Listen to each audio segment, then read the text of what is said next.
이제 끝내자고. 내가 이렇게 오래 누워있으면 나만 지옥이잖아. 뭐라고요? 아내분이 이렇게 살아계신데 그게 정말 사랑한다는 사람의 입에서 나올 말입니까? 사랑? 그건 진작 끝났어. 난 이미 다른 여자를 품었고, 이 여자는 이제 짐일 뿐이야. 짐이라고? 내가 매일 속삭인 말들 다 들었어. 뭐라고? 너 언제부터 깨어 있었던 거야? 이제 끝났어요. 모든 증거는 이미 확보했어요. 당신의 탐욕은 세상을 속일 수 없어요. 나는 버려지지 않았어. 당신이 아니라 진짜 가족이 나를 지켜줬으니까. 안녕하세요. 가족의 갈등과 숨겨진 진실을 이야기하는 채널 편지의 다마입니다. 우리가 살아가면서 겪는 가장 깊은 상처는 때로는 가장 가까운 사람에게서 오기도 하지요. 오늘 들려드릴 이야기는 단순한 아픔의 기록이 아닙니다. 2년 동안 이어진 깊은 혼수 상태 속에서 아무도 눈치채지 못한 채 쌓여간 속삭임들. 그리고 그 속삭임이 결국 세상을 뒤흔드는 진실로 드러나게 된 이야기입니다. 사랑이라 믿었던 관계가 어떻게 배신으로 바뀌었는지, 그리고 그 끝에서 어떤 기적이 일어났는지 끝까지 함께 해주세요. 본 사연 시작 전 구독과 좋아요 버튼을 눌러주시면 더 좋은 콘텐츠를 만드는 원동력이 됩니다. 66세 영희 씨는 부산 해운대의 작은 아파트에서 남편 병수 씨와 함께 살아가던 평범한 전업주부였습니다. 바닷바람 맞으며 작은 화분을 가꾸고 시장에서 싱싱한 생선을 사와 저녁상을 차리는 소소한 일상이 그녀의 삶이었죠. 하지만 2년 전 갑작스러운 뇌출혈이 찾아왔습니다. 의사들은 회생 가능성은 낮다며 혼수 상태라 진단했고, 가족들은 절망에 빠졌습니다. 하지만 2년 전 영희 씨의 삶은 한순간에 무너져 내렸습니다. 아침까지만 해도 평범하게 장을 보고 남편과 저녁 메뉴를 이야기하던 그녀가 몇 분 사이에 바닥에 쓰러져 의식을 잃은 것입니다. 급히 응급실로 옮겨졌지만 의사들의 표정은 무거웠습니다. 회생 가능성은 낮습니다. 온수 상태라 보셔야 합니다. 짧고 단호한 진단은 가족들의 마음을 산산조각 내버렸습니다. 남편 병수 씨는 망연자실했고 친척들은 눈물을 삼켰습니다. 마치 시간이 멈춘 듯 병실 복도에는 무거운 정적만이 감돌았습니다. 하지만 이 이야기의 진짜 시작은 바로 그 순간부터였습니다. 모두가 영희 씨가 아무것도 느끼지 못한다고 믿었지만 그녀의 내면 깊숙이 선 또 다른 싸움이 시작되고 있었기 때문입니다. 몸은 차갑게 굳어 있었지만 영희 씨의 영혼은 깨어 있었던 것입니다.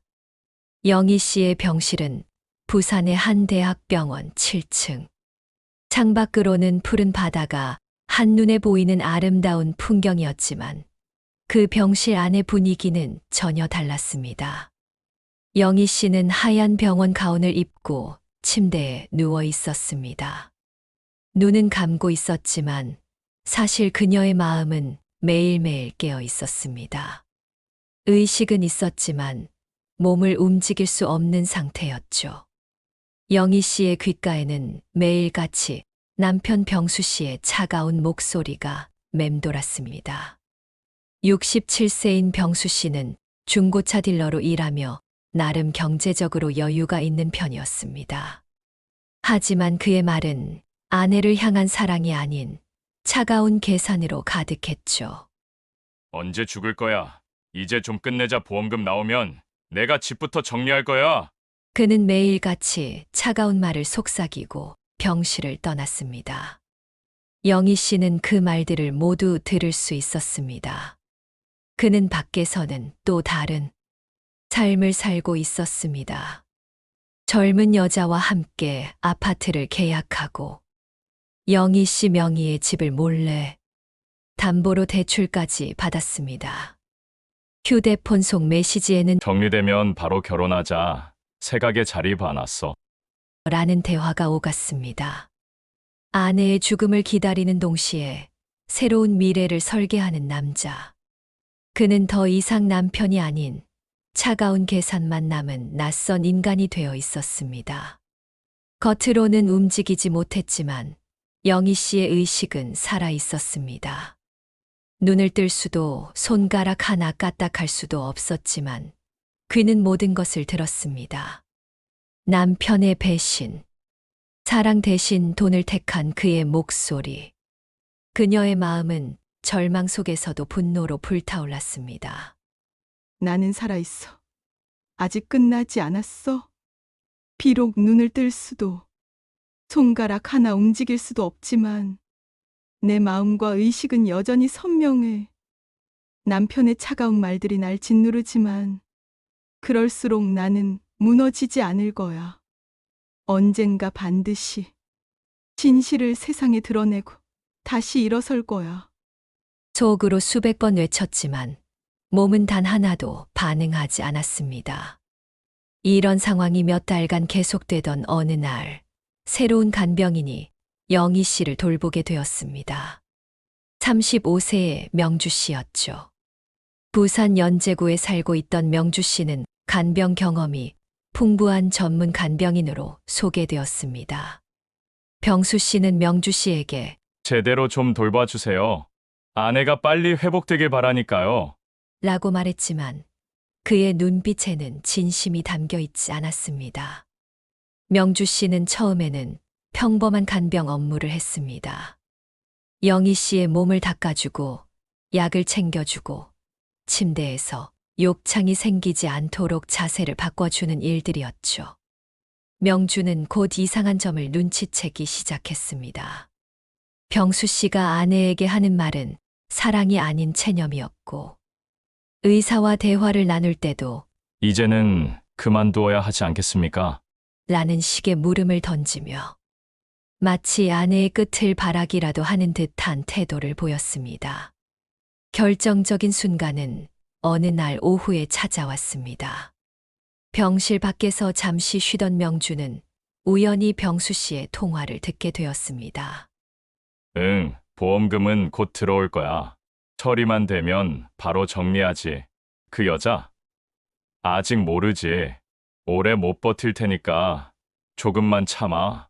그리고 이어진 남자의 웃음소리. 그 웃음은 간병인의 등골을 서늘하게 만들 만큼 차가웠습니다.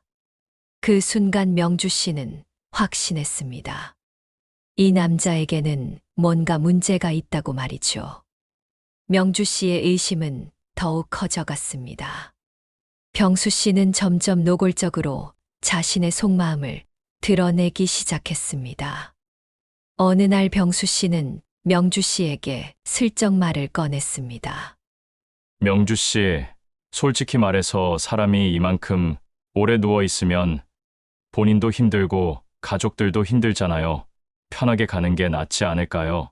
명주 씨는 그 말을 듣는 순간 소름이 돋았습니다. 이 남자가 정말로 아내의 죽음을 바라고 있다는 것을 확신하게 된 것이죠. 하지만 명주 씨에게는 병수 씨가 모르는 비밀이 있었습니다. 그녀는 단순한 간병인이 아니었습니다. 명주 씨는 사실 영희 씨의 절친했던 친구 미정 씨의 딸이었습니다. 미정 씨와 영희 씨는 젊은 시절부터 자매처럼 지낸 사이였고, 미정 씨가 세상을 떠나기 전에 명주 씨에게 영희 언니 꼭 지켜줘.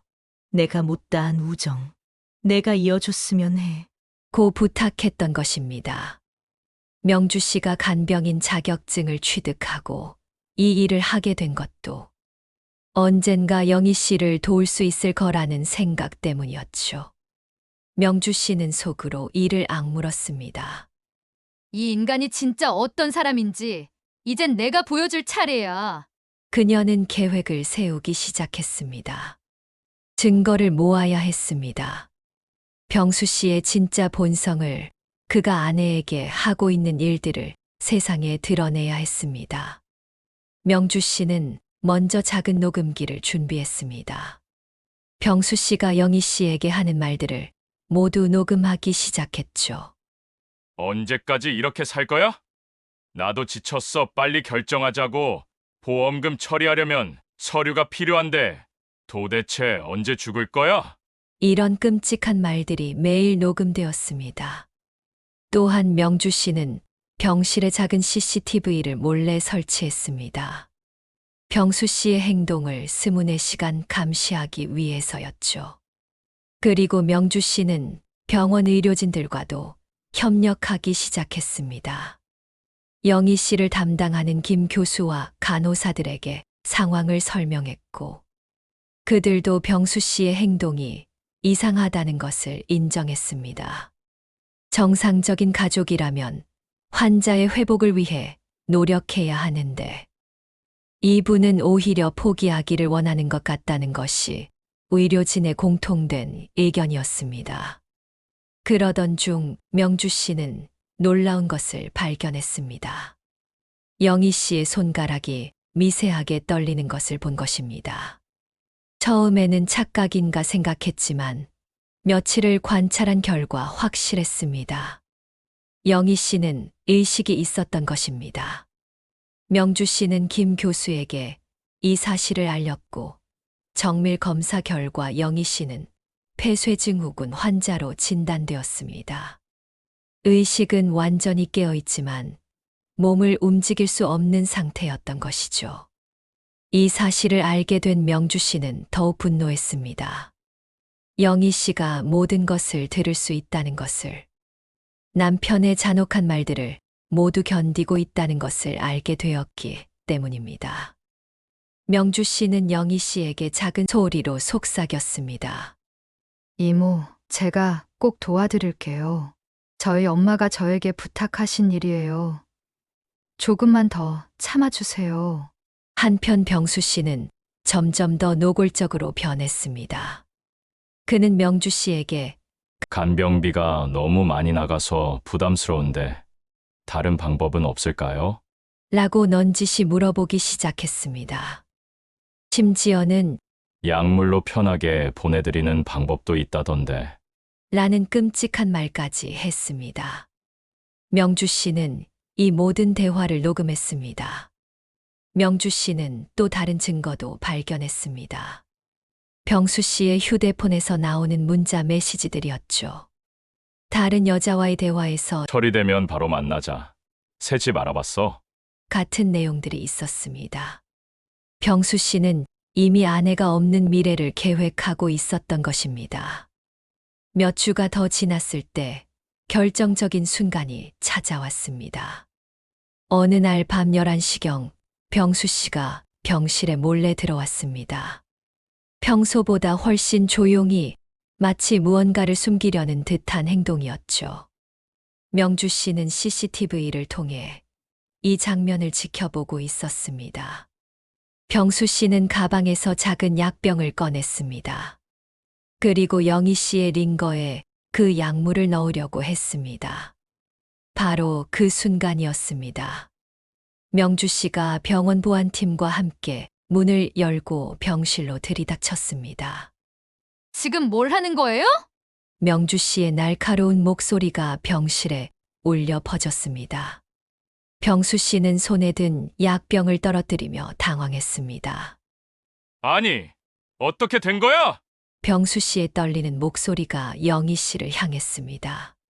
그는 뒤늦게 아내가 모든 것을 알고 있을지도 모른다는 두려움에 사로잡혔습니다. 바로 그 순간 기적 같은 일이 일어났습니다. 영희 씨의 눈이 천천히 떠지기 시작한 것입니다. 2달 전부터 의식을 되찾기 시작했던 영희 씨는 이 결정적인 순간을 위해 자신의 회복 사실을 숨기고 있었던 것입니다. 다 들었어. 당신이 매일 나에게 한 말들. 영희 씨의 입에서 처음 나온 말이었습니다. 가늘고 떨리는 목소리였지만 그 말 한마디는 병실 전체를 얼어붙게 만들었습니다.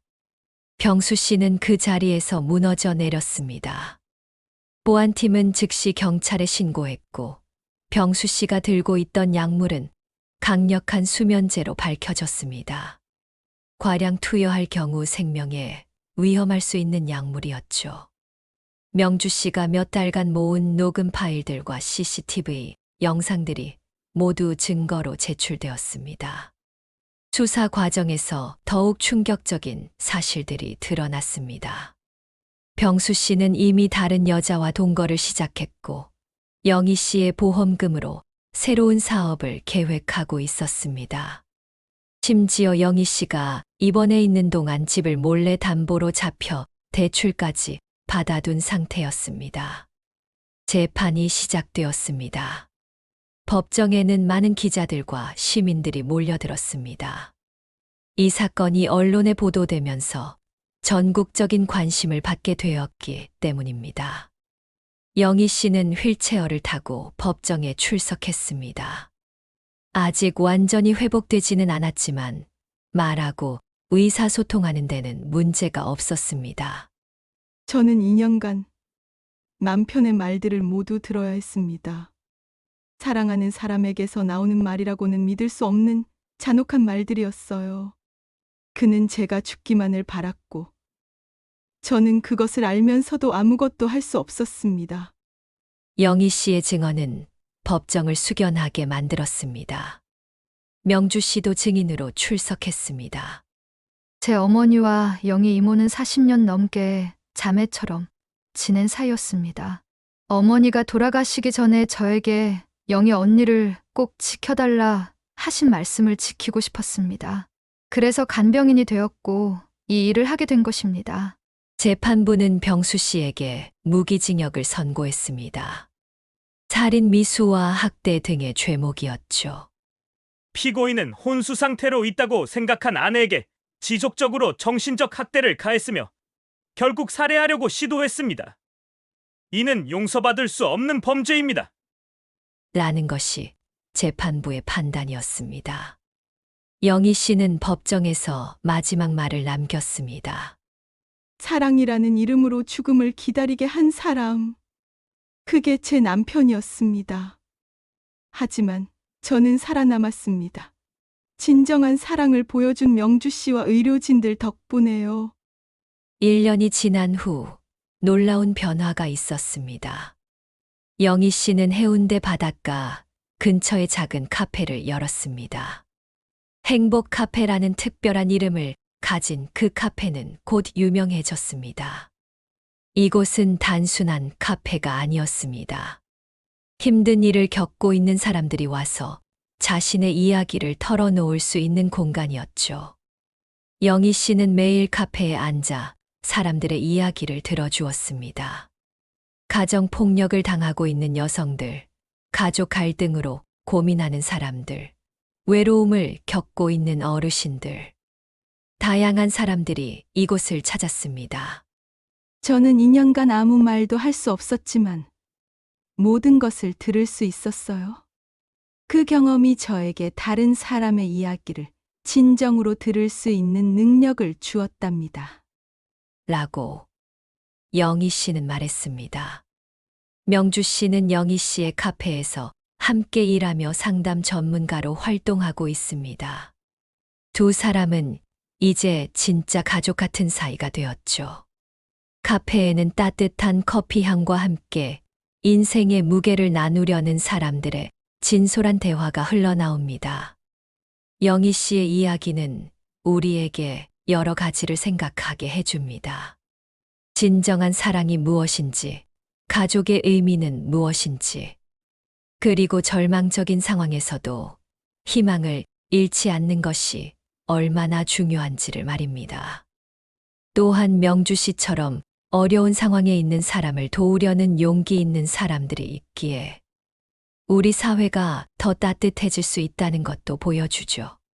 지금도 행복 카페에서는 영희 씨가 사람들의 이야기를 진심으로 들어주고 있습니다. 그녀의 따뜻한 미소와 진정성 있는 위로는 많은 사람들에게 힘이 되고 있습니다. 2년간의 긴 침묵을 깨고 다시 세상과 소통하게 된 영희 씨. 그녀의 새로운 인생은 이제 막 시작된 것 같습니다. 여러분은 이 이야기를 어떻게 생각하시나요? 영희 씨가 겪은 일들, 명주 씨의 용기 있는 행동, 그리고 진정한 사랑의 의미에 대해 여러분의 생각을 댓글로 나눠주세요. 또한 이런 의미 있는 이야기를 더 많은 사람들과 나누고 싶으시다면 구독과 좋아요 부탁드려요. 여러분의 관심과 응원이 더 좋은 콘텐츠를 만드는 원동력이 됩니다. 다음에도 더 감동적이고 의미 있는 이야기로 찾아뵙겠습니다. 감사합니다.